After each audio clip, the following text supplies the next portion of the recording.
Yema Ghana for akwaba na afei kasebo no yemfa emu enchiremu emra. Yense kasebo na se ana yekọ epoye mantam ahinkuro kofodua. Na enra ana kofodua circuit court ekọ asetena. Na wenu eye kofodua circuit court B. Ningina no ene se abrantie bi a woye police ni eye corporal Emmanuel Nyame. Amanebo no echiremu se 2019 no wokoto mo na akwada bi a wanya emfinsia eye edumiensa 13-year-old girl. Ana police ni ekoto no mona. Na enu a yede ne kwagina mu ewo court a court kire se ye ma ni bail ne e ma ni bail kira. Na ne lawyer ni a wogina mu de ma no eye lawyer Francis Xavier Susu. Wono ana wogina mu e de ma wopani ya yabo no kwado yi. Na nso enu ano enya de se sa bail no yede e ma no efiri se eye kwado bofo no so de gina e kire mu se my lord abrantie we mu hweye na ma de bail efiri se 2019 ani e kire no na wabra ye kire no a yede ne begina mu e wo court dam ha no yede kwado ni nyina bo no ana waka so olifo enu nti ye ma ne bail 2019 no ana sai wade ne ho kan adua na pokese na woti do wokɔhye Dubai 2024 yi ana police for di lentente any immigration for di lentente ema kutoka wiemhye gina bia yensa atimi asaka ne biem enu nti yewura my lord awoti adwam se wo ma brantia ne di ede corporal Emmanuel Nyame wo sama ne bail dia ewurade ye bebre wo krom hapa enu nti enu a court no so tie dia prosecution team no kan ya enu nti enu a ya ma ne bail na enchirechiremu eniye wa mo echiremu ese eya oforisio bosomeda netoso edu ebako eya 11th April 2019 enfizianum nie ana eya abrantia wo ye police ni corporal eya Emmanuel Nyame no wo mo tirem sa na yira wone netie eko eya eyiase na wobra wo hu sa na yira ne kwa eyi no wo to na ni hwe benkum ehwe nifa na obi e mai because ya abo amani ha enuntifia wayen ana wo hu sa akwada keto abobo nsa bayo wo de finhye dumiensa etwam ana wo sha da fra no wo hwe bra na wo fra akwada no so de aja wonim se pani na afra me soma minti mintumi eyia no na no ana wo ya na adwere se wo soma akwada no wan soma no ana wo tam no ade ne tena ne kam police ni wani je wo wo tam akwada ketwa ade ne tena ne kam ene wo drive akwada ya ade ni twantan wo kofodua na yasit eye drinking spot bi ewo kofodua ye fra on Timberland na hona police ni wodi akwada keto abobonse obi baba you 13 years wode ne kwatena ye ene wo prenwo wo twa na makwara ibi atwa no anom na kwara yinso anom so ndo onim hwe wo hwe ye no no wasade akwada atena ne kam ene wo drive no a de ne behwe eye na sese wo be confirm se na yire eda so wo ye na sia sabrenso na eye no ekoso wo ye insukwawo eye police barracks one match say ebey eye gateku na no na police ni sade akoda tira kem wo sad ne behwe eye na se na wo sampa na yire eda so ahye kabane slit ese eye na se a ni duku tentente eda na we mo no se adwonko apai amanya wasi adwame adwen na wo ma akoda no so no ene wonu ankasa ne dem ene ewurudu because ni yiri ni honti na sabre no police ni ahyeda ko yini ema egumpa so se akoda keto abobo nsa no emo no na wo mo niam no ehu ne bag na se bi police akwada yi wo yed mo landry na so akwada yi wonim hwe eja wonim se police ni entiri wonim asem bi aka ana akwada keto ni police ni etempa so ana wo bobo nioma na wo bobo nioma na wo bobo nioma kwansi ni na police ni epie monten so abusuya de ehi wo mu enie police ni pie na so sa badam ho bie mu a ahwene eguna sere police ni boy Kwadwo presi hallelujah sawo nim se ensem bi se wo ho minkyire mu nwie yo na ebom ensem bi se so afopani kwakubofo wonya tepe wose amaru akizi azibiambiam se mayedi na meta na metie na uwia ehwo ensem de akire ho ye wurade se empane se ajananto otoaso ne kumwa sampo birewu na abusuya enkyiremu no migusu akirem na oba ye Facebook no so afa message bre me wate DLFM 106.9 police ni corporal Emmanuel Nyame ana wo hwene ni wabeka so at African bad ni mfoni da Facebook no so no chese wodi na chi abatoro ho amade ache na abusuya muntie mu nsam wate police ni pia bontenu a woja akwada ketwa no wadamu se wobomba ne de ma ema no police ni wura adamu a ene ahwene empuruka ene entoma hodo egu onu police ni nasene anu ode abechira kwada ketu ane se hwe me nana ne toma me nana ba wawu agya me ne digya me intimidate chrew ni ase police ni oda na homes Ghana na oda da na to police ni ne hips e wawurade enti wode chira kwada no a na wobra wogu so ode ntoma na chira kwada no a ne ade no ana chire se nyame wotim se ne kwa do akwada yi ye ni take asode waka akwada ketu itim mpem ene suhum sawem woto akwada yi emo na afimfram a chire se wowie no sa te ne won se wo kwa no he no wanko kan chire obia na akwada no so ehu ba ne munti wantimi amopani amane na emom ne anti a wone ne tie na anti ne ba eba na chire so mu nyina bugret pen ana obo na amane se teacher ni eye corpora Emmanuel Nyame de waye minie wabom asemiem waye mse Yesu a ye kokumie e wo Golgotha na akwada no so te ye no wono so amana nka ne tirim ana obo ne anti na amane na no ana ensam ni duaduamu akodu akwada yi ne papa elim ema ono nkasa ne papa ekwobo aposifo amane se de police ni aye meba elie eno nti aposifo no so ema na medical forms na no ana medical examination e confirm ye sampa akwada no pani bi etimate 10 e de free kwamu a sese ekwamu ada hopam ya yira branded ni kopie mu ewo police station wase da bi enye no kure uhwe police investigation caution statement ya abrante ntwotwo na wase da bi enye no kure na no na police forecast okay senya no kure dia ye begu so ye hwehwemu ema medical report ni nyina omde kan o ye hwehwemu na no achi no omde tum sampa abrante no wato akwada ketu amfinhye du miensa no wato no mona kire se enya asem ketu anti we no kwadu ade bo no eye defilement frisa akwada no wonya amfinhye du sia na esensa ye man no bail nyina no na eye 13th August eye 2019 no ana kire se corporal nyame ene absconded odane ye ene woti do wonne kro no aposifo eyishu no ho arrest warrant ene bench warrant ana wo mu declare no wanted say baby bia da Ghana fo bechile bia no wo mo yire no pa se Yesu Kristo a ye kukumu no mo mfa no emra na wo mo de information no ema Ghana Immigration Service na na wo ba hwe muguso a ekoso no esansa branch no se wo dwane no ana wo dwane fa Togo kopie mu e wo Dubai wo firi se wo mabiem akire di firi se enfinhyen num de onim se kira kata na June bosumi da toso aduonu e baako afiya mu kira se bosumi mienu atwa mu ni ana womo ewo Kotoka International Airport womu yansa boga na eba no wo hwe na no mfemfem abeka se de so lensefo so watie se from kinkin ewo Kotoka wiamhye gyinabia na aposifo ni immigration womo ewo Kotoka womo hwe mfoni no a eba no a na womo hwe mfoni a ewo mfo so se ade eye ko terminus esese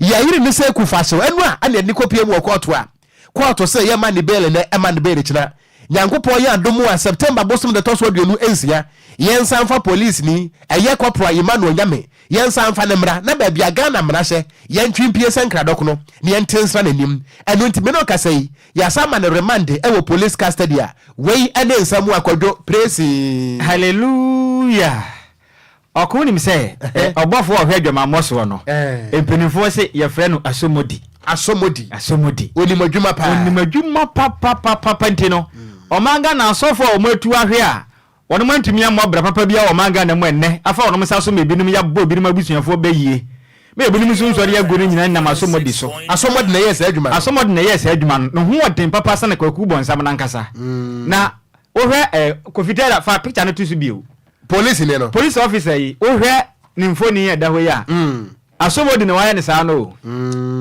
mama one da ho no nice guy we asomodi ene wetumi a kire na ya ne pasa sa no ndi sa asomodi ne de oko so ama wani an na hore wani anya de mpa de obeyo to anwe o uja ho pe ode be fawo nti we se ndie kofitela se de bia metane ne ka sa asomodi wo ye fon pa ndi wa wunnim na beja ho no obetwo to afa wi o de woni se police ni no ho uhwe ni tiri a police fo cha na hye no a your friend black beret a police fo cha no be fata ne pa o mi hu na me kai afuo mu apotoewa uhwe na nimu a sankati mamoni na di sansem hu ya ka beti na asotro a ye yi no na me kra mwanwa se police ni oyi fum sa no na go sa be den so woni mse akire di silver lady da bi we de nya papa no we de akire nya tumi nya din sa okay so pere be bi fa wa yi afiri ma kwe o samba enti wu ne se wo mo chi no papa no no ho papa no Okay. We say I say na chira ye din. Onim say chira ye din 5 years dey. Chira ye. Yenda Ghana police service for no so ase. Ye mo ensema o mkakra. O ma ya de. Na say boy ensema police service ya che. O ma ya de. On say empempi no say koba say. Wonu man kasa na mra ne di wonu nkofo ni bia. Eya na eden. Se mu hwehwe mu mpo. Okon betumi ayi akosi ase. Na ya che say ni pakro no because your man kasa honhon nti no. Obo ya du be mpenso mu falisa ni mguase baba na nso no. We di o ma mode aya ade nti e do mu nyina ase. We no eye immigration na che no no mko hande no over the police. DLFM. Ati ase. Se omo che no police fo nso jutum. Omo je ni tum. Enti o ma aya de immigration for ne Ghana police service e bo ma baso. Mo moden. Na wono mo so a omo nam kwati kwan e bo ma Ghana ase no so mo nche wo mo nka homa he. E be bo ma ye ho atumi atoe kakra. Na Kwadwo yi. Oko. Kofi tell de na ha no. Emfoni no what the best screen saver na. Hey, koi. E bia no mpese woni officer de benya asem da ache. Kofi sa Fabra. Fabra. Na so de benya asem da ache. Ye nya wo mu yi. Ye me wi ase nyina ante. Ente abusuan ba ye Facebook no so a police ni corporal Emmanuel Nyame. Wa kofa nyame dia to so. Enkwada nketua wo kan wose yan enkwada ne de wo fa woyam ntimi da. Yes na fadu okura. Sana yo mo keka. O experience ana Kwadwo. Me ni experience ba ya metiti bi. 106.9. Na se de obi sa me say dia say o pese o to wo de metoto anwam a. Me mfa o to nto anyo na embom se wo titi free nkofo ho. Me yo so fu pani azisi angwesra me to for me ba Kwadwo me ba. Wo mo ana ka kire wo se enkwada nte sa fedro no. Na je se wo mo share experience me boa. O mo share mo experience with entity Ghana mrem. Wonim se nipa we were criminal. Ana woni ne di nkomo abatement of crime. Oh, conspiracy to commit crime. I don't know what can I say. O ka kwesi say ya chinwa we dance ni. DLFM 106.9. E di babo fo gugram ha o. Oh, ha adwen pa, but enya de pa. Enye. E na wo fo no komo mani nda ho. Omo hwe omo mofra no si ye o. There be akwada 13 years. Wana mabonten na police ni afen se bra me so. Wanya de okomenka se wa ya de, but ye kan se. Omo ma omani na wo se ne nkwara dodo na aginsemu a wo fo do kura ni bi omo makura da. Enti e besere. Omo omani na ho nom na nipa bonfo bi amfa kwati kwan enni ne ba bi awu. Na pokura no Kwadwo yi. Now the police ni watam obiba minor atena wo kem. Na wamfa na nko ba bia wo. Ye wo children's park Okufuodua wamfa na nko ho.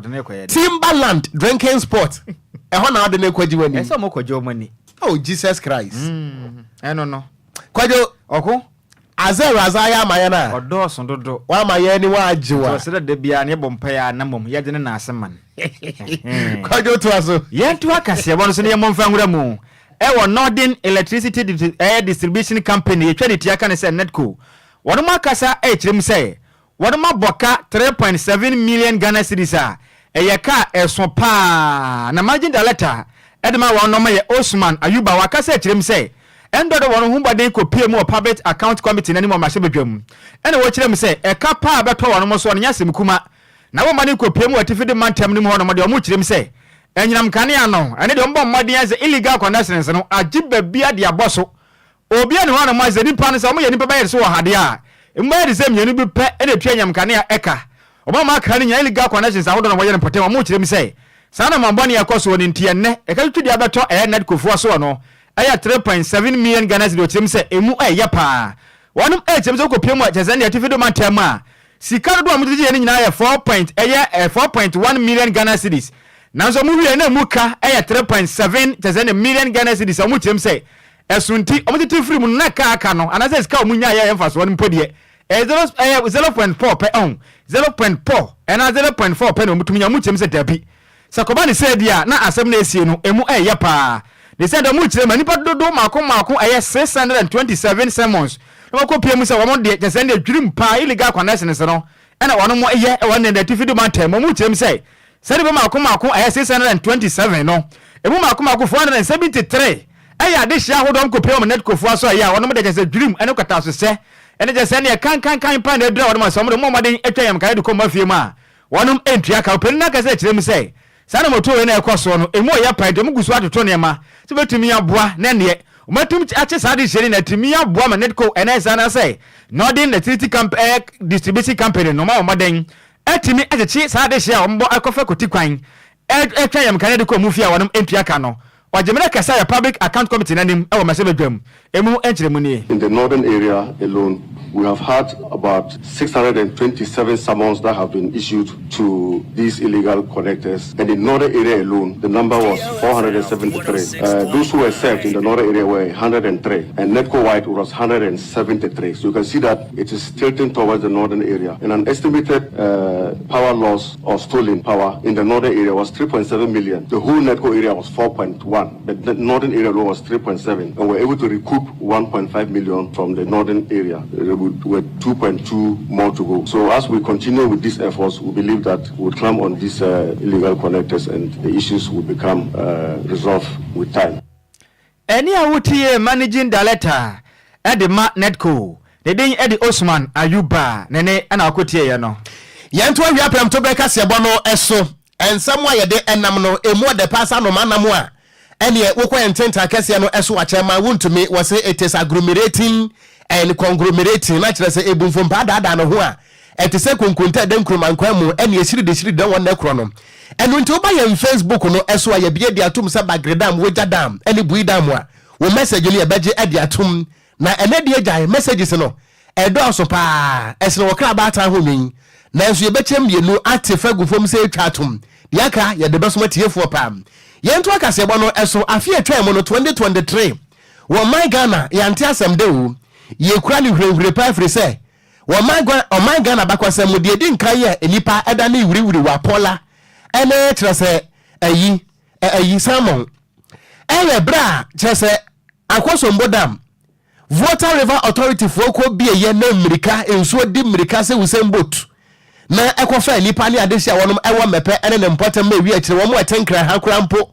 And ya wudru Ada East and an important more Kawuno, and Yazizenya. Woman answer etimika one edie. Na esan say a nipa da sani ho kwasa 20. Emeda padia say ya menoka say baby nipa da. I would hope papa I wa mepe and an important mono. One more emra se bedwani yewra Samuel Okogyeabour ablakwa. If it's a hono aye north town. Was a bo etra one more essay. And yare sabana ntrimo den. Ana wabi enso abefamo na sene. Wantimi amwa mo na so wanimu emfiri ma ho kire bremu a. Mo ma se bedwani Okogyeabour ablakwa me mesha mo bose. Meye de metimi papa ama me no kasa yi. Wo manfo no mo ho atimi ato wonom na enra wo pani wode wo se ayo refri se. Yewra Okogyeabour ablakwa na enra ya ne birthday so ho. Enu nti wogina sa na woda no so. Ene 40 fita shipping container a free abrochire ba ye enema ewo mu hu bie mu a jai esne kantamanto force edoso papa ni nyina no eye essential medical equipment kire se niam ahodo a ye betimi ede age enipa nkwa afri ne haw mu ana wode ekoma eye mepe health center na eniam no edoso papa ebi eye anesthesia machines ana ECG EKG machines ye ultrasound machines endoscopy tower X-ray machines, infant incubator, and womes. The akana de nebode na so bebo. Ebi aye autoclaves. Ebi aye defibrillators. Adwo nko Kwadwo Oko. Miliman kame koye nursing. Ebebo apa. Makoye RM ya mebre wa hasa. Defibrillators. And they just say bra penachas mante e wo US so no so your medical doctor nti won dey betima kire se e dia de ne fra de defibrillators ye twen man spell e obeka se mati Kwadwo ye DEFIBRILLATORS ne defibrillators Kwadwo ne sanete sanete senior Kwadwo obeka se ofi ko fa no kire ba ana e bi so aye lab freezers ana CPAP machines, labor and delivery beds. There's a man better so you push. Ebi so your OR light. Ana suction machines. Ebi a patient monitors, oxygen system. Ana pulse oximeters, surgery tables, vessel storage refrigerators. Where the will be refrigerator, fridge. Ana wheelchairs. And your man Dawson. Na Kwadwo ba ku bi wa mentimi mo Okogyeabour on one kasa mo. We brought in some draw for kasa. The donors who helped us put up this facility told us that they will want us to contribute by way of medical equipment. You know that a hospital is not complete without medical equipment. And so I pledged that as Member of Parliament for North Tongue, DLFM 106.9. by way of expressing our gratitude and making sure that this very generous gesture does not go waste, does not become a white elephant, I will also contribute my quota to make sure that it is fully equipped. I am happy to report to you today that that pledge I made, we are meeting that pledge. We are achieving the goals that we set for ourselves.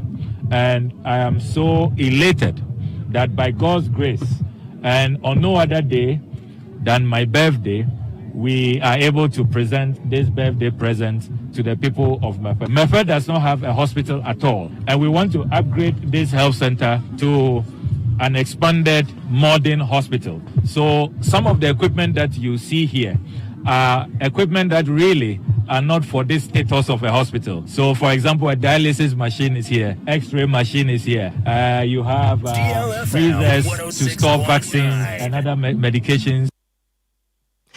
Enti anyway eye Samuel Okogyeabour ablakwa wono ana oyam mrahye bedwani ewo North Town na Kwadwo enema no a wode baaye no ba ko a medie me ha me ho nkobo minidi ne mo mispele a na bra pani chance mante ene wo mo a ewo healthcare industry no mo no wo ma bo aye ne bo Kwadwo ho machine ba ko pedin okay SPHY MOMA NOMETERS. Kwadwo, Saudi wuti mi ko University of Bantama. Oko me fa ho kakra. Na me hwe we de ni yipa. Enti wo hwe ne sai. Me hwe ne sai de wa bo no no, wa spare no na. Enti boy. Wo say, boy. Say me twan me wo fa bo wi na mato aso. Kwadwo, oko? Ubeko na yade a ye de twe edro de sa nipa o. I'm an edika krakasan. Also medical equipment no. Yeah. Dear ya desire dia kese no ni din bonya ya. Minim say sai mo manometer dia. Busame. Sai mo bay. Kwadwo sai mo bay. Ade no ye SPHY. E ba se tum ko sai. Aha, enti na meka no. Ko fitela. Enti university no go ya dai. Enti mandate ye. The media na America ne set scientist o ma no yiri mra. Wotie. Kwadwo oko? Menu me hoso ban ko na ese o. Sao. Ahwa nka me woni papa no epra no. Ka be dem ache nso. We dem da. Na Kwadwo oko? Empanifo mo ya spell o mo amayen. No. We dey nya by force bia. Ye be kan kasgebo ya me bodrodin. Na ebusu ya enu achi no. Ana wapane wa no na North Town mense no. Apomde wa hweso eye Kofi Ziga. Wanonso ene ensamtrofo kasai. Emu nsem ne. For the past 3 months that the facility has been in operation, we've successfully conducted 50 plus deliveries here. I mean, 50 pregnant women and more have been delivered here successfully without any mortality. And then so that should tell you the quality of services and then the efficiency of the health staff that we already have here. So with those services, and then currently we even see close to about 50 to 60 clients on OPD basis.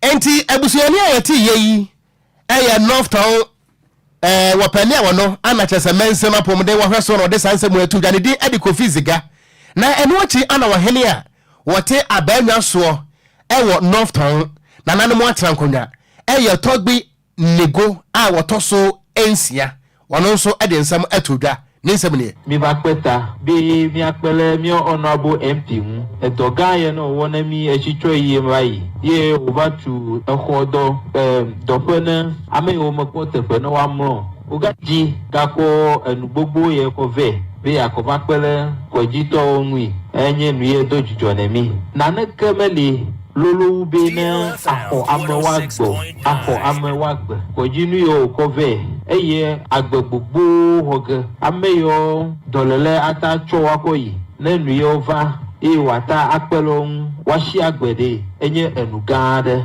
itamida pene Kwadwo se egbo nsai Edino Ayesimu Manometer. That is the name. And the Eguzu Chairmanti. Yeah. And I'm mobile con Sabre on also Tesu US or okay,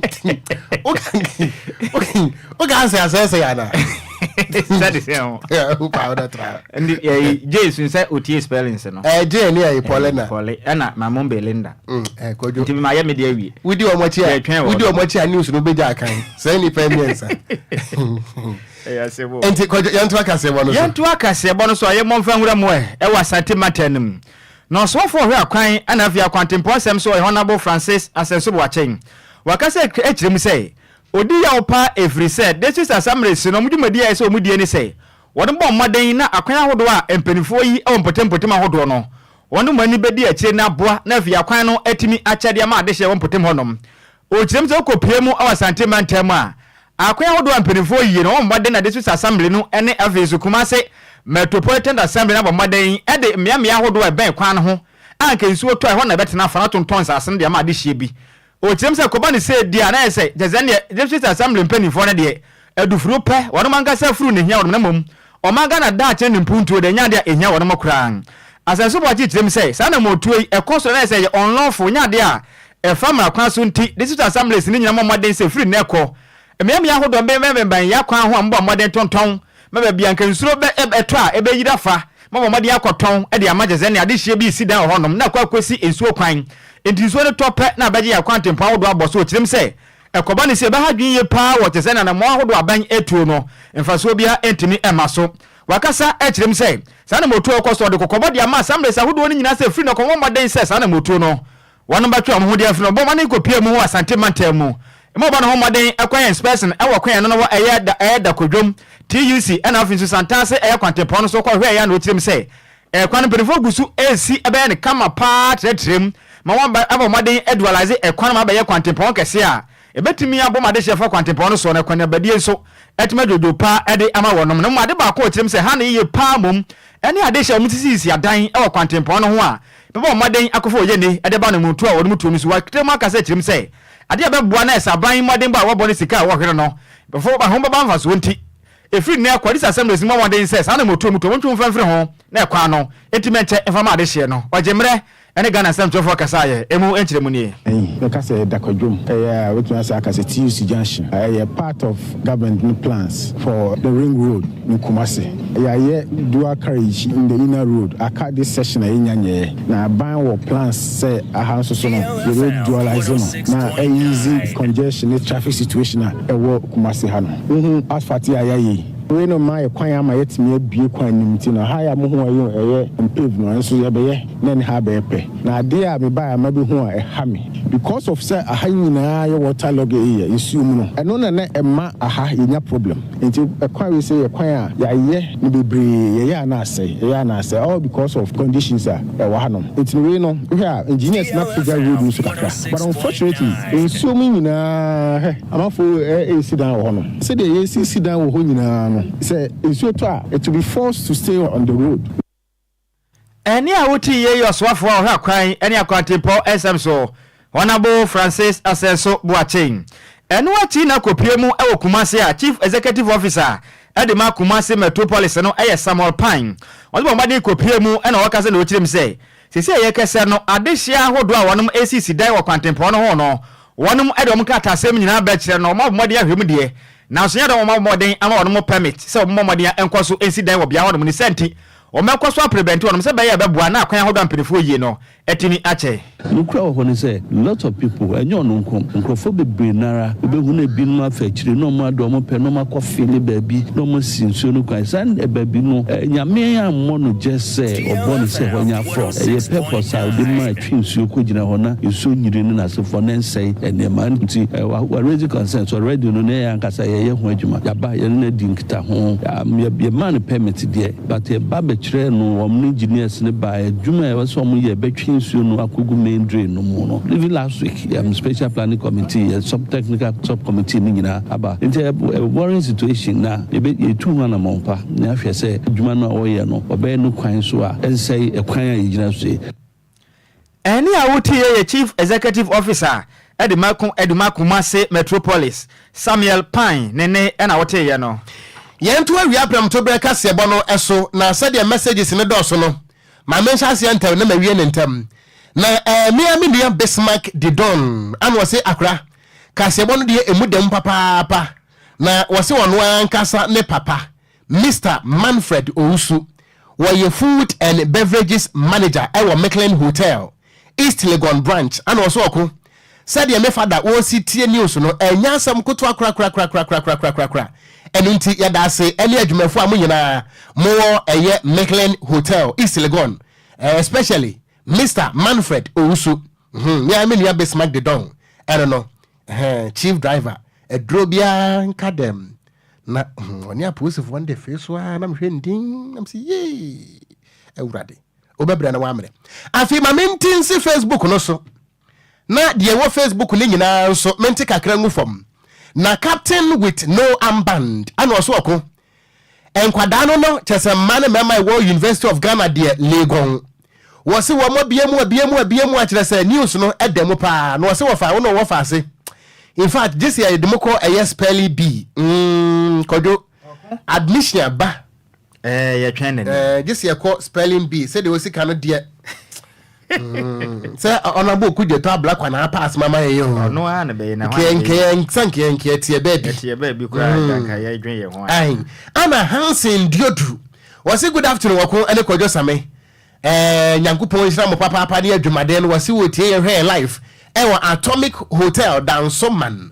yadase ana so wochia eye fifi bone yadase ana Mensa Otabel emudi awahia kojo emudi ahia menim se de ono a sofwe ya de aye ne nipa ya ICGC sofwe me wo fasia ntimi nya me wo fasia sa mfoni ne nya me wo fasia we nas wo twa mfoni na tete okay se me wo fasia osofu pani Mensa Otabel dia nko beyi nanim ana wase me dey the Mensa Otabel mo we na ICGC nso okay ana wase I am watching you live from Oyarefa Mango Farms yadase ana minia John Baba Mustafa Sogi wase big ups to all the Manest Royal Hotel staff ni nyina ewo Cape Coast ekwan no wase edemu papa ewo ho no mo a kire se enya sam geto anam wi ameba ho Manest Royal Hotel na ye manager birthday ye be ho adwuma eno nti workers amowo Manest Royal Hotel ewo ekwan Cape Coast South ye chiamu nyina papa na Mensa Otabel biem ene de nyasam kuto awo ene de makan dada na don makan we no so dada ana odoi edi fritema ana wose kase bone mo de sano man papa na wasi DLFM news number 1 ana Priscilla Bodiwa Che ye din de me wo fase be friend Mata Chewa ana manya Priscilla Bodiwa Che so ha ana wose the police can run but he can never hide in Jesus name amen ana no so wade aba ana John Baba Mustafa Sogi biem no say Ghana is very hot like fire loud and clear ewo Cape Coast yada say Bismarck the Don miaminia was a great job akura meda say ana Cephas Bonny was a hello wako ene Kwadwo Sammy mo hote say Ewurade adom ye ho den pa saboso ana was news no edem ewo tema community too good afternoon yada say nana adoma was a good day wafa any elder wahwe ase medase safe de wa confirm ya hwe ase no and we see police has been arrested now because no one is above the law and no and Dr. Dan Blue with the free brimso ape usika ana we say kasebono emuda ho papa kire se wadwene ho a one tiase na we see DLFM always the best ana witty boy we see good afternoon wafa I am enjoying the news live from Kaswa and yet new market ana wono so wode abai na yanto aso na yankenkan emfemfiri ha na Kwadwo brapani Charles Mante afa ne wabadwuma was it DLFM 106.9 news team potential international award winners work in progress good job great job na Kwadwo misrawo yanto ne nkrase ye man assignment went me enwane yenda there be ohwede so obey assignment na that's right spell ne de eda ho na de obobo na ya asem Enti brapeni ya no abusa Kamala Harris ene Joe Biden say some medical equipment no wo na yes some machines no ye born sen yes no just details ni nyina wa America fa bra enti sade a ene ohonto wo demonstration ye be shetia wo US no enkoye ma no nto mo no mo enkoye ma no David so wanye dia na so betumi aye shefa so hu ye num say no ye bibifo nti no ye mfa won papa hodo a waya mayen. That's right. Ade we ye nsanka. That's right. See the best demonstration tia no US no pa ye mpese obe ye kire bia nso etia do nti sa omo no homode no wanye mayen we ayefutuo kese bra penny chance mante ye de ma wo so for penny so de hotel one ya ano den ma mento aso free ha ma mom Belinda ana oso afa memwa ha woni Kwadwo Sammy news no so de emuda ho papa akire se enye asem koto akra na Philippo odi firi kwa America se ewo Kumase ana o se ya ayama nyosemo ma memfensi ya ekire meto aso na Doris Chum wase wodi firi nsawam dobro Kwadwo Sammy ka se messages ne doso yeah ye beka ni nyina so ya to aka se bono so akoyani mu ate ye monfamram e National Lotteries Authority wo pani a woda no e ye miame wo fa Sammy Awuku na aka se wotire mu a wase wo hwea revenue mobilization sika na nkafe bia no National Lotteries Authority e de bre Ghana ban 2017 wo munya 400 million Ghana cedis nanso esense elipa bi nam kwati kwan eye sa adwuma no a ye ntimi entu wo so silent no sa revenue no eswate ababedru 200 million Ghana cedis eye 2021 wade atuja akire mu ese wonu mu akire se womu de womu ho ahye mu no akire se illegal ekwambane so no 780 illegal operators ana akire se womu gu krom ha no mu a ene ebi ye banka to banka na ebi ye twama mintra ebi ye wudi amedi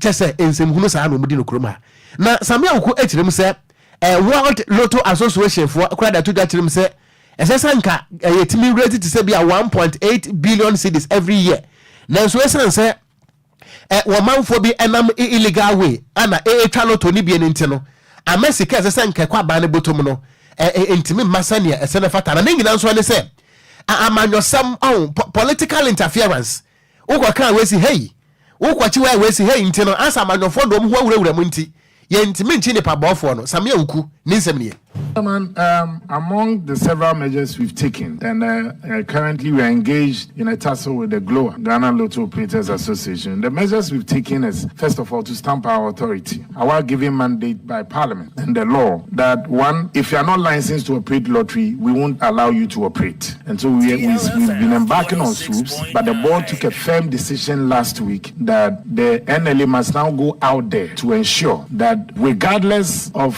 whoever you are, if you are not licensed to operate the lottery, we won't allow you to operate. We have an estimated 780 illegal operating lotto companies in Ghana. Illegal. And Ghana's lottery field is estimated by the World Lottery Association to raise 1.8 billion cedis a year. And here Chief Executive Officer Emma National Lotteries Authority, Sammy Awuku, Anna Wakasa ye. Na adwempa hene wodi asempoto so mienu. And was say professionalism is working in this news. God bless you guys. Yada senana. Anna Prince Edua. And was say I am watching you live. Eddie Free. Ewutu Bodriase in the central region. Anna Josephine Nana Ajimai. Was say hello Okogyeabour no wafa se kase bono emu de sano manam. Na mitie mu pa life. Na baby adi free bad ye nyame anim ene bonsamatiko. Eno de wan fa ma. Ye jawe so adan ho age aboafo nkrato ye bad ya ka akire. Yede ebetwa moso. Hey, anokwase fix my ride adwuma yekoi ama omanfo ebopre mine etwetanga egu yeso okrom ha papa se eja Ghana ha wo mu ne abenfo a wo mu sisi accident cars man ye seka ya manufacture na neya wo mu bomodin eye engine tuning, overhauling, body works, oven spraying, air condition service, upholstery, electrical works, automatic gearbox repairs, maintenance and a general car servicing bia se wo car dada na say asay na pese woton fra omo won beto e de amount sesia omo woton kai beto ka ma free so your customer dia and as all the accident car ba on be ma car fofo say twi enu so free she fix my ride limited e chi kwan wo Accra Academy School no enchemu ho Odoko police quarters kwan no so Atiko Junction Goyo fuel station no echi Kaneshi Odoko highway 1 crime fresh 0303 944 880 0202 227 660 0540 556020 and our website www.fixmyrideghana.com. Fix My Ride, own the finishing.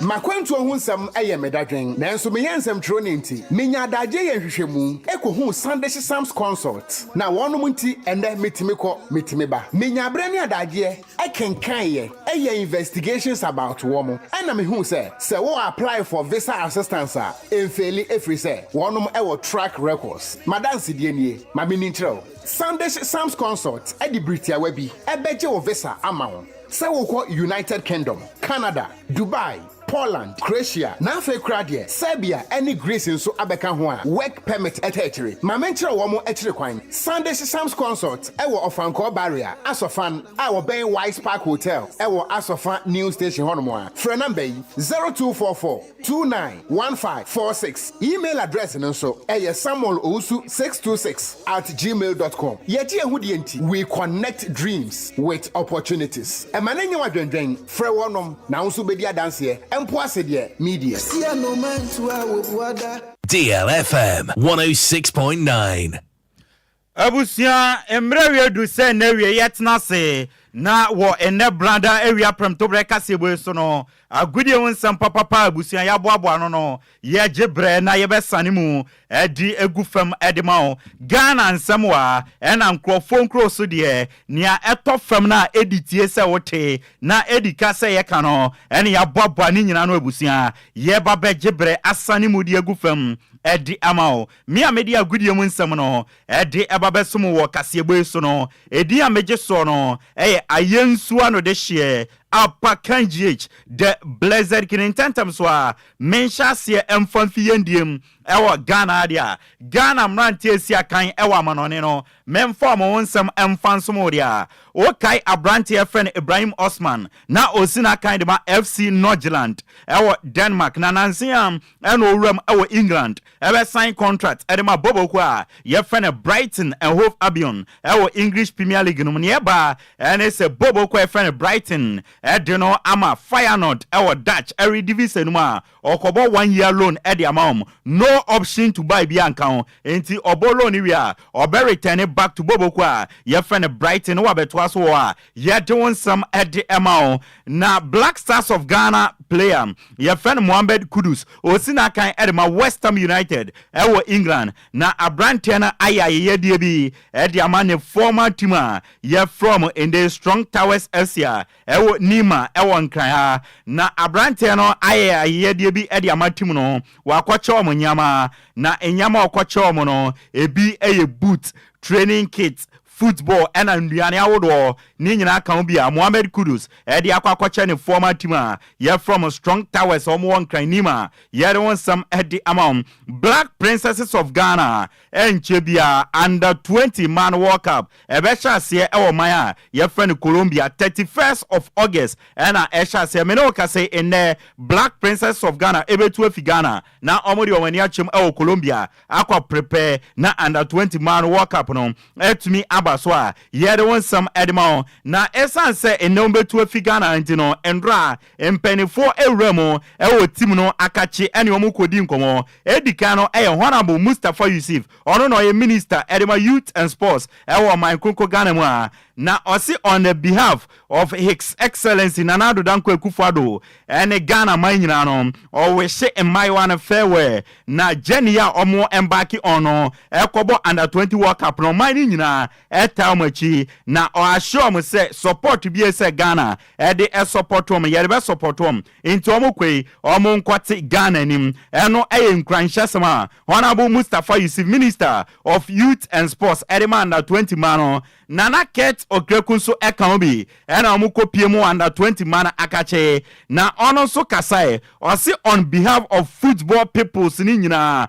omo wishi under 20 mana war. Se Colombia Modi Omaniche, Enyama Enquires farm, or see the entire Ghana football community no, omo tai team nechi, Empaiba Wodono, omo de ebe tell me, Chisenabea, ombe to me aquati Ghana nim, ewo maya, ye friend Colombia, we any Nhyiraba Ket Okreko, Edema coach Yusuf Bazigi, and then my one yere some Eddie Amao, na Ghana Football Association President, Ket Yes Okreko, and the Wakwasra Domahine, His Royal Majesty, or Sajefo or Siadio Ajimambedu, a Otosumi no Shannon so for me, se onona Adriana FC Bobo Kono, a dia Edicano, Ket Okreko Eda Domahine Ase, se was supporting a personally and enriching sono investment a oya football mono, o Sika or the Ashe Adriana FC Moa, or Racket Yes Okreko, a Bonanaba so Edana se we invest away in football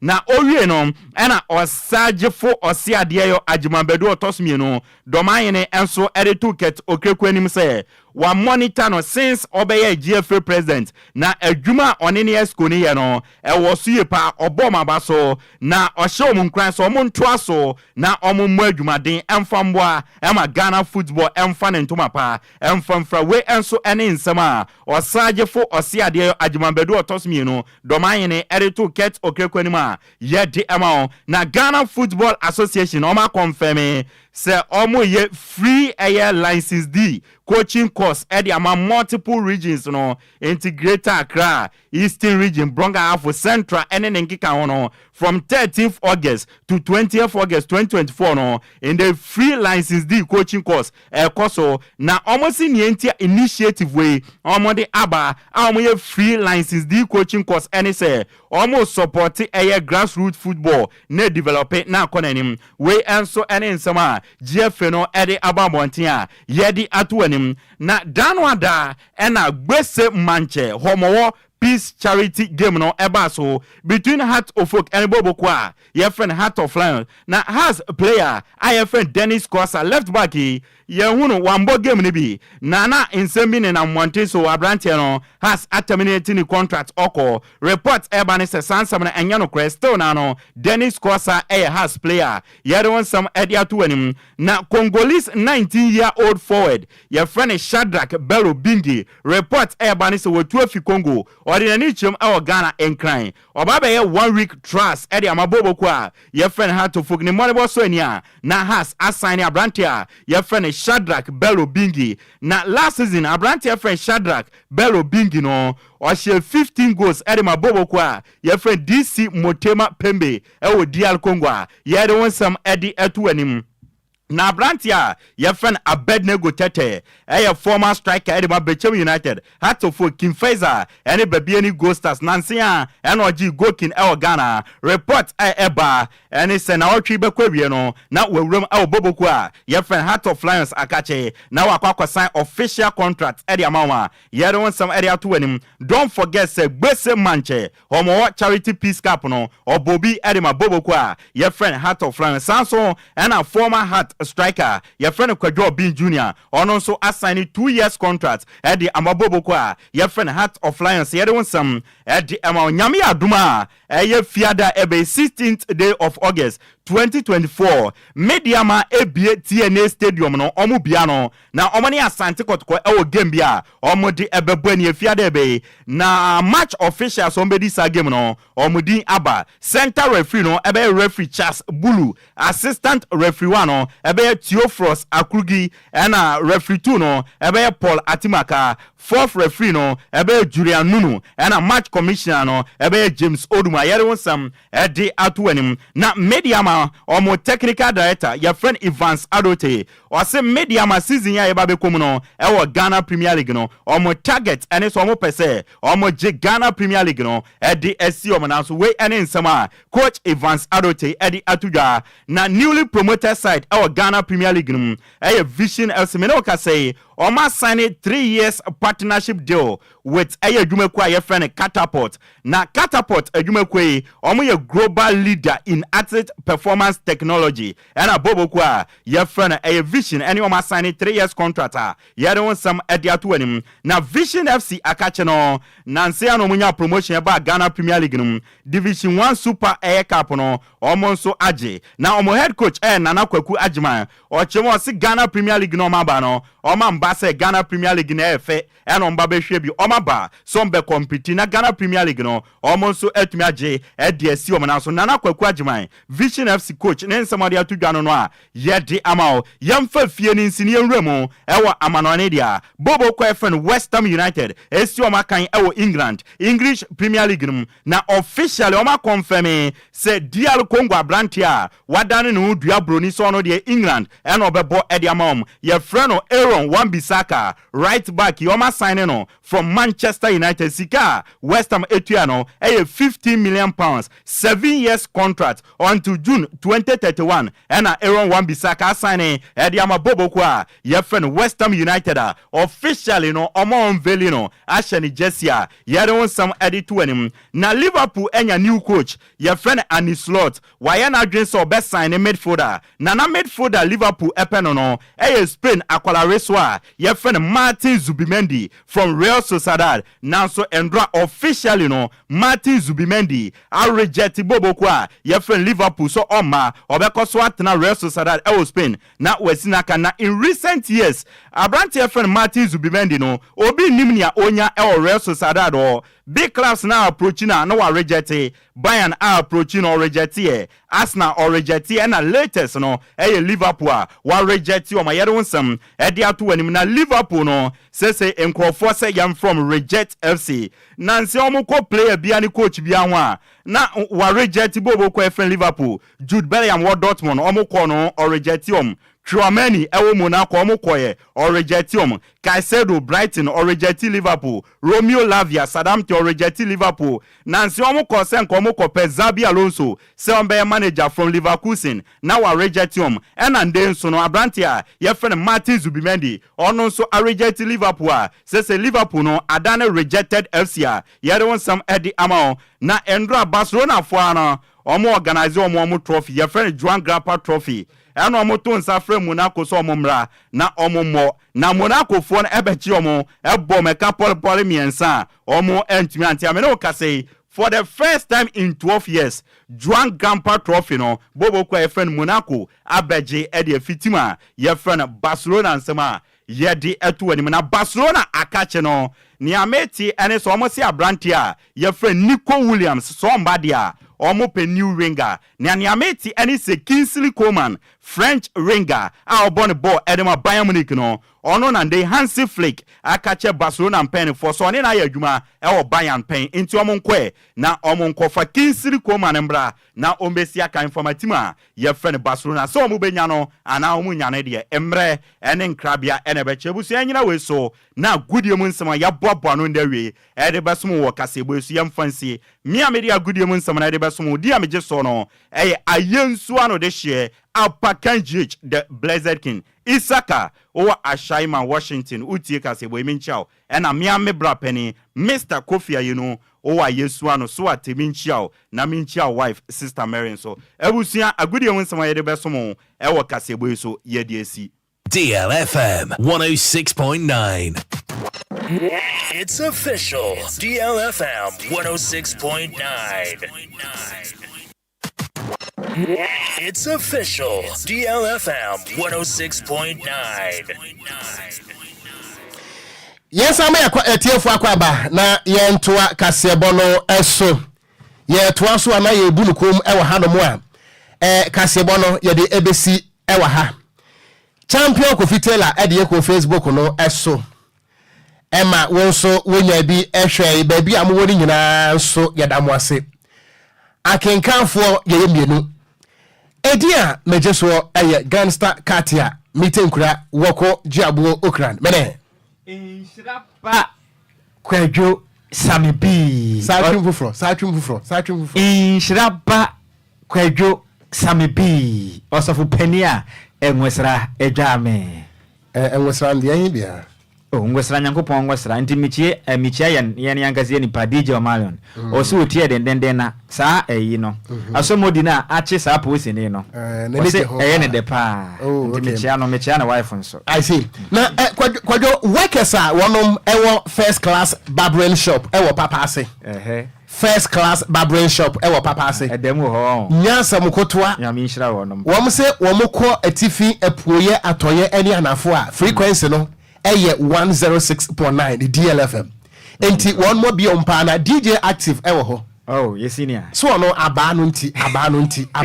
ewudie ni nti enti yedamo ase workers amowo first class barbering shop ewo papa ase DJ active yeda ase pam na Kwadwo ansa na yebekro no ene eye me boss birthday na udru Cape Coast awon Kwadwo Cape Coast nya chemu mienu ye wo Cape Coast North and ye wo Cape Coast South wo pe hotel ba ko a eye code de pa no a ye friend Manest Royal Hotel na ene eye manager awono ana Manest Royal Hotel wo hweso ne din ade manager Sammy me boss ba ko pe enti no happy birthday and confirm on the general manager Emma Manest Royal Hotel Cape Coast South eye Ekwan ehona hotel no ewo na on behalf of the entire staff of Manest Royal Hotel Mr. Dazi eye second eye 2IC operations manager Anna John Anna Idrusu and the staff ni nyina ye gina wo nyina na mu ewe show manager Sammy happy